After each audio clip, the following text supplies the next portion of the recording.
ശ്രദ്ധിക്കണം, കടത്തിക്കൂട്ടിയിട്ടുണ്ടാകാം.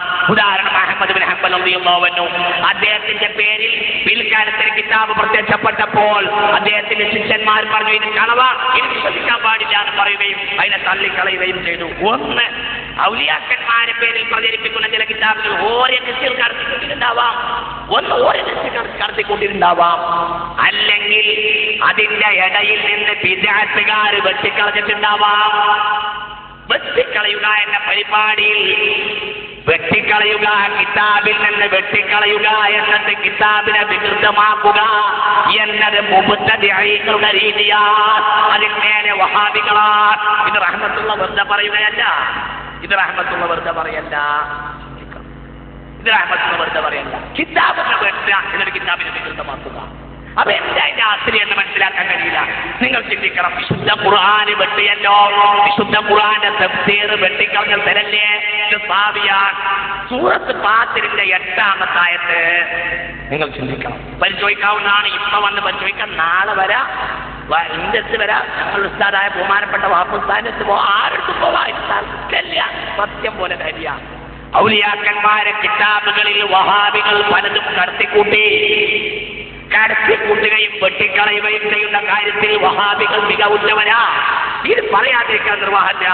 എന്തുകൊണ്ട് ഞാൻ പറയാം, സൂറത്തുൽ ഫാത്തിറിന്റെ 8-ാമത്തെ ആയത്ത് വിശദീകരിക്കുന്നോടത്ത് ബഹുമാനപ്പെട്ട സാവി തങ്ങളെ തഫ്സീർ സാവിയ, പഴയ സാവി കണ്ടില്ലേ, അലകും പടിയൊക്കെ വേർപെട്ട് പിന്നെ ഒരു കഷ്ണം വെച്ചൊപ്പിച്ച പഴയ സാവിയ. ഞാനത് വായിക്കാം.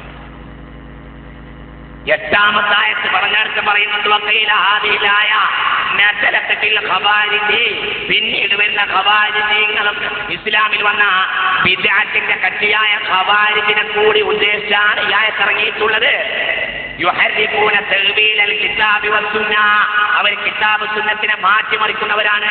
നേരത്തെ ഇവിടെ ബഹുമാനപ്പെട്ട ഉസ്താദ് സൂചിപ്പിച്ചു പിന്നാണ് എന്നതുപോലെ അങ്ങനെ അവരെന്ത് ചെയ്യും, വയസ്തഹില്ലു ബിദിമാഇൽ മുസ്ലിമീന, മുസ്ലിമീങ്ങളെ രക്തത്തിനെ അവർ ഹലാലാക്കാൻ വേണ്ടി ഖുർആനും ഹദീസും ഒക്കെ മാറ്റിമറിക്കും. പിന്നെയോ വാമ്പാലഹും, അവർ ദിമായിൽ മുസ്ലിമീനെ വാമ്പാലിയും ഇപ്പോൾ അത് ഖവാരിജികളിൽ മാത്രമല്ല കാണപ്പെടുന്നുണ്ട്.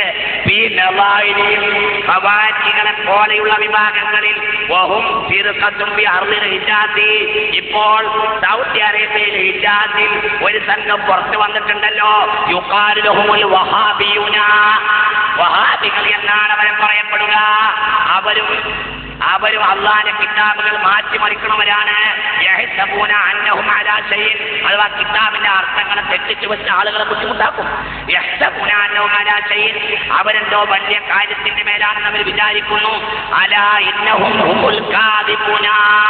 അവർ കള്ളന്മാരാണ്. പിശാച് അവരുടെ മേൽ ആധിപത്യം സ്ഥാപിച്ചിരിക്കുന്നു.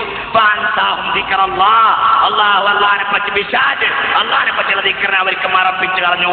ഉലൈക, ഈ വഹാബികൾ ഹിസ്ബുൽ ശൈത്താനി, പിശാചിന്റെ പാർട്ടിയാണ്. എന്റെ പേരിൽ ആരും കേസ് കൊടുക്കണ്ട, ഇത് വായിക്കാണ്.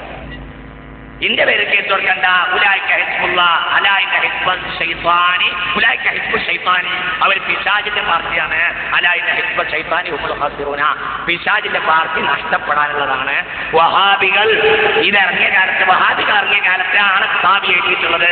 അന്ന് സാവി എഴുതിയതാണ് ഇത് സൂറത്ത് ഫാത്തിറിന്റെ 8-ാമത്തെ ആയത്തിന്റെ വ്യാഖ്യാനം. അന്ന് ഖവാരിജികൾ ചെയ്ത പണിയാണ് ഇന്ന് വഹാബികൾ ചെയ്യുന്നത്. ശരി, ഇനി കണ്ടോളൂ, ഇത് പുതിയ സാവിയാണ്. ഇത് സഊദ്, ഇത് സലഫിയാക്കളുടെ ഒത്താശയോടുകൂടെ സലഫിയാക്കളിൽ നിന്ന് അച്ചടിക്കുന്ന സാവിയാണ്. ഈ സാവി നിങ്ങൾ നോക്കൂ, ഈ സാവി ഞാൻ വായിക്കാം.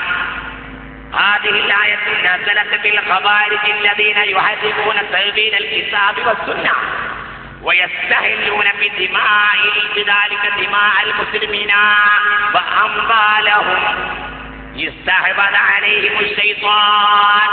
അതിന്റെ ഇടയിൽ വഹാബികളെ പരാമർശിക്കുന്ന ഏകദേശം 2 വരിയാണ് വെട്ടിയിട്ടുണ്ട്. പറ്റുണ്ട് ഒഴിവാക്കി. ഇപ്പോഴത്തെ പുതിയ സാവിയിൽ അതില്ല, പഴയ സാവിയിൽ. ആര് വെട്ടി? വഹാബികളെ വെച്ച് കുറ്റേജ് ഞാൻ വിട്ടു. ഞാൻ വഹാബിയല്ല, സമസ്ത ആര് വെട്ടി? വഹാബികൾ പണ്ട് സാവി ഇമാം എഴുതിയ ബഹുമാനപ്പെട്ട ഇമാം സാവി തങ്ങൾ എഴുതിയത് ആര് വെട്ടി? പൈസ കൊടുത്തിട്ട് വഹാബികൾ വെട്ടിച്ചു. സമാസല്ല, കുറ്റല്ല, ദേഷ്യല്ല, സത്യാണ്. അങ്ങനെ ഔലിയാക്കന്മാരെ കറാമത്ത് തഹരീഫ് ചെയ്താൻ വേണ്ടി ഔലിയാക്കന്മാരെ അവയവം നീണ്ടു, അത് നീണ്ടാൻ എനിക്ക് നഷ്ടമുണ്ട്. നോണയും പറഞ്ഞോണ്ട് പാറ്റ ഇത് തഹരീഫ് എന്ത് തഹരീഫ് ചെയ്തു? മാറ്റി മറിച്ച് ഒക്കെ മാറ്റിയില്ലേ? എന്താ മാറ്റാത്തത്? പരിഭാഷ വരെ മാറ്റിയില്ലേ? പരിഭാഷ മാറ്റിയിട്ടില്ലേ? കിതാബ് മലയാളം മാറ്റിയിട്ടില്ലേ? ഇത് ഉമർ മൗലവി എന്ന ഇന്നത്തെ ചില ആളുകളുടെ പ്രധാന ഗുരുനാഥനായ കെ ഉമർ മൗലവി വെളിയങ്കോട് ഉമർ മൗലവിയുടെ ഖുർആൻ പരിഭാഷയാണ്. സൂറത്ത് തൗബയുടെ 108 ആയത്തിന് വ്യാഖ്യാനം കൊടുക്കുന്നത് കേൾക്കൂ. പരിഭാഷ വരെ തയ്യാറി ചെയ്തിട്ടില്ലേ? പരിഭാഷ വരെ മാറ്റിയിട്ടില്ലേ? പിന്നെന്തോ നിങ്ങൾ ചിന്തിക്കണം. വഹാബികളൊക്കെ പരിഭാഷ ഉമർ മൗലവി പറയുകയാണ്, ആ പള്ളികളിൽ അങ്ങേക്ക് നിൽക്കാൻ ഏറ്റവും ബന്ധപ്പെട്ട പള്ളി ഒരു പള്ളിയാണ്. ആ പള്ളിയിലുണ്ട് റിജാലുൻ, ചില പുരുഷന്മാർ. നിങ്ങൾ പറയുന്ന തിരുരങ്ങാടി പ്രസിൽ നിന്ന് അച്ചടിക്കുന്ന അറബി മലയാളം കളിയാക്കി പറഞ്ഞ അറബിമാരുണ്ട്. ആ അറബി മലയാളത്തിൽ അച്ചടിച്ച ഉമർ മൗലവി എന്ന അറബി മൗലവി മലയാള ഉപാസകനായ സാക്ഷാൽ വെളിയങ്കോട് ഉമർ മൗലവിയുടെ പരിഭാഷയിൽ റിജാലുൻ എന്നതിന് പുരുഷന്മാർ. എന്നാൽ ഇപ്പൊ കേൾക്കുന്നുണ്ട് ആളുകളെ വസ്തുവാസാക്കാൻ വേണ്ടി വെറുതെ കൊടുത്തേക്കുന്ന ഒരു പരിഭാഷ. ചെറിയ മുന്നം അബ്ദുൽ ഹമീദ് മൗലവി, അബ്ദുൽ ഹമീദ് മദനി എന്ന ആളുടെ പരിഭാഷ ഗൾഫിൽ സൗദി എന്ന ആളുകളെ വസ്തുവാസാക്കാൻ വേണ്ടിയിട്ട് വെറുതെ കിട്ടും. ഈ വസ്തുവാസാക്കുന്ന സാധനമൊക്കെ മിക്കവാറും വെറുതെ കിട്ടും. ഈ വസ്തുവാസാക്കാൻ കൊടുക്കുന്ന പരിഭാഷ ഇതേ. റിജാൽ എന്നതിൽ ഉമർ മൗലവി കൊടുത്ത പരിഭാഷ പുരുഷന്മാർ. ഇനി അതേ മലയാളം തന്നെ മാറ്റി മറിക്കുന്നവരെ അറബിയിൽ എന്തൊക്കെ ചെയ്യും? ഔലിയാക്കന്മാരെ കിതാബ് ബടക്കാക്കിക്കണമെങ്കിൽ ഉത്തരവാദിത്വം തുന്നികൾക്കല്ല. ഉത്തരവാദിത്വം ഇവിടെ വേറുള്ളവർക്ക്. ആ ഉത്തരവാദിത്വം അവരെ പുറത്തല്ല, അവരെ പെരടിയിൽ കെട്ടേണ്ടി വരും. ഇന്നല്ലെങ്കിൽ നാളെ കെട്ടിയിരിക്കും. പുറത്ത് വെച്ചിട്ടല്ല, പെരടിയിൽ കിട്ടും. അള്ളാന്റെ അടുത്ത് വരുമ്പോ ഇവിടെ കിട്ടും. ഇവിടെ കെട്ടി വരും. അള്ളാന്റെ അടുത്ത് വരുമ്പോ പുറത്ത് പാളയാക്കല്ല, കഴുത്തിൽ പാണ്ടാക്കി കൊണ്ടുവരും. പുറത്ത് പാളയാക്കുന്നുള്ള കറാമത്തായി എണ്ണുകൾ ചില ആളുകള്. പുറത്ത് പാളയാക്കല്ല, കഴുത്തിൽ പാണ്ടാക്കി കെട്ടിക്കൊണ്ടുവരും. അള്ളാന്റെ ആരിഫ്യങ്ങളെ കിതാബ് മാറ്റി മറിച്ചിട്ടില്ലേ? മറിച്ചിലെ പരിഭാഷ മാറ്റി മറിച്ചില്ലേ? ഇതാ പരിഭാഷ. ചെറിയ മുണ്ടത്തിനാൽ സൗദിയിലെ അറബികളെ മൂക്കയറിട്ടിട്ട് വെറുതെ ആക്കിയിട്ട് അവരെ കയ്യിൽ അവരെ തോപ്പിട്ടിട്ട് ഇറക്കുന്ന നുണ പരിഭാഷ.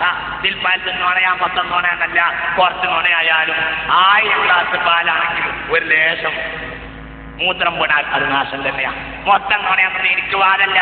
ഇനി അങ്ങനെ ആർക്കെങ്കിലും വാദമുണ്ടെങ്കിൽ അവരെ കൂട്ടത്തിൽ ഞാൻ ബഹുത്വമൊന്നുമില്ല, ഞങ്ങൾ ഒന്നുമില്ല.